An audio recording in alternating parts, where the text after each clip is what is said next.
लोगोफोर आं नोंथांमोननो मोनसे बाथ्रा फोरमायनि। नोंथाङा जुदि जिउआव गोजोनै थानोब्ला गावनि साननायखौ लाखुमानो सोलों। गावनि बाथ्राखौ गासैनोबो बुंनायखौ नागार। खायसे खाफालफोरा नोंथांमोना जेनबाय, खायसे सिमांफोरा बायलांबाय, खायसे हान्जाफोरा सिलिंखार खालामबाय आरो खायसेया गावनो नागारलांबाय। रावनावबो मालाबाबो गोबां दा सोनारना था। मानोना लोगोफोर, खोमसियाव सायखङाबो लोगोसे नोंथांजों थाफानाय नङा। सम बारलांनायनि उनाव थारैनो बेयो गोसोआव जाखाङो जे जाय जानानै थांखांबाय बै बिदिन्थाया बारलांबाय। जाय जानानै थांखांबाय लोगोफोर, बै बिदिन्थाया बारनानै थांखांबाय आरो बियो साबसिनमोन। जाय सानखालि मानसिफोरखौ मोनथिगोन जे नोंथांनि सिपिआव फैसा गैया, बै सानखालि नोंथांखौबो मोनथिना मोनगोन जे मानसिफोरा नोंथांखौ बेसेबां सोमोन्दो लाखियो। हुदाया बैना थारैनो एसेल' जालाङो जाय उन्दै बैसोआवनो बिबानगिरि जायो। गुबुना आंखौ मोजां मोन दामोन, आङो साननायखौ नागारबाय। आङो गावखौनो मोजां मोननायाव बोसोर गिदिंनांगौ आरो दा गुबुनखौ बुजायनो थाखाय एसेबां समानो गैया लोगोफोर। नोंथांमोना गुबुनखौ बुजायनो थाखाय दा एसेबां समानो गैया। थारैनो बैसोर मानसिफोराबो समजों लोगोसे सोलायलाङो, जायनि समा मालाबाबो जोंनि अनगायै बारलाङानोमोन। गोसोआव लाखि लोगोफोर, मोजां समखौ नायनो थाखाय नोंथाङा गाज्रि समखौबो सहायनांगौ जायो। गावनि नोजोरखौ बै जिनिसाव लाखि जायखौ नोंथाङा मोननो हास्थायो, बैयाव नङा जायखौ नों खोमाना लाखांबाय लोगोफोर। थांखांनाय जिनिसाव मालाबाबो गोसो होनो नाङा। थारैनो थासारिया एसेबां गिदिर जाया जेसेबां जों बेखौ सानै नोंथांमोना गिदिर खालामना लायो। खिन्थु गुबै थासारिया एसेबां गिदिर नङामोन जाय नोंथाङा एसेबां गोथौहालागै सानदोंमोन। नोंथाङा गाज्रि हान्जायाव थानायनिफ्राय साबसिन जे नोंथाङा हारसिङैनो था। खायसे मानसिफ्रा फाखुवानि बायदि गोरोबो।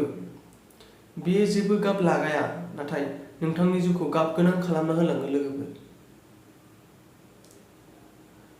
नोंनि सोलायनायाव दुखु गैया आंहा, आंथ' गावनि फोथायनायावसो लाजिनाय दं।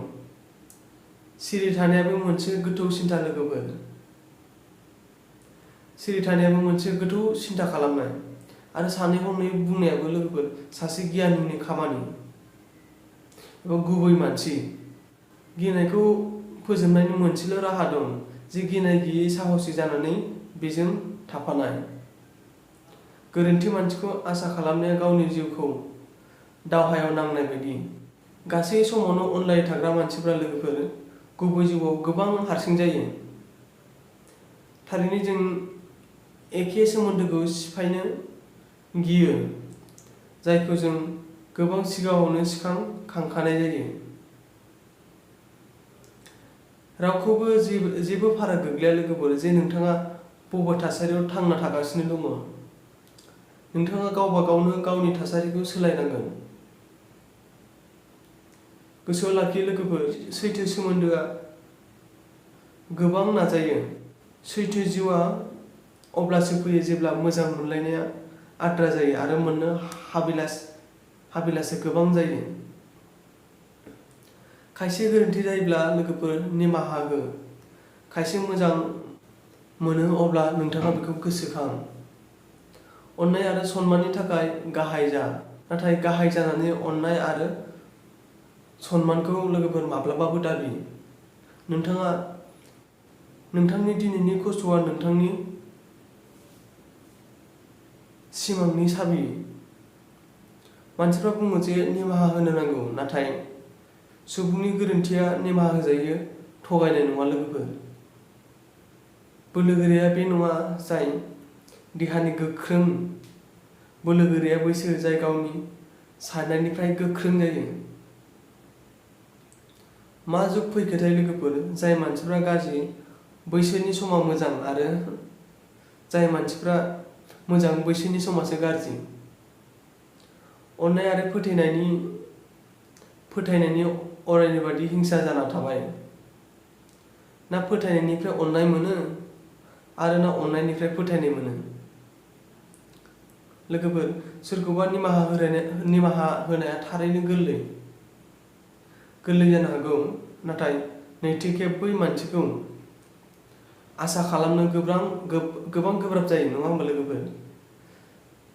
जायानो जाया जेसेबां गिदिर डाक्टार, गेलेगिरि, राजखान्थिगिरि एबा फालांगिरियानो जाथों, नाथाय जुदि बिनि आखलाव मानसिनि गियानानो गैया, अब्ला मानसि हारिनि नङा होनब्लाबो गोरोन्थि जानाय नङा।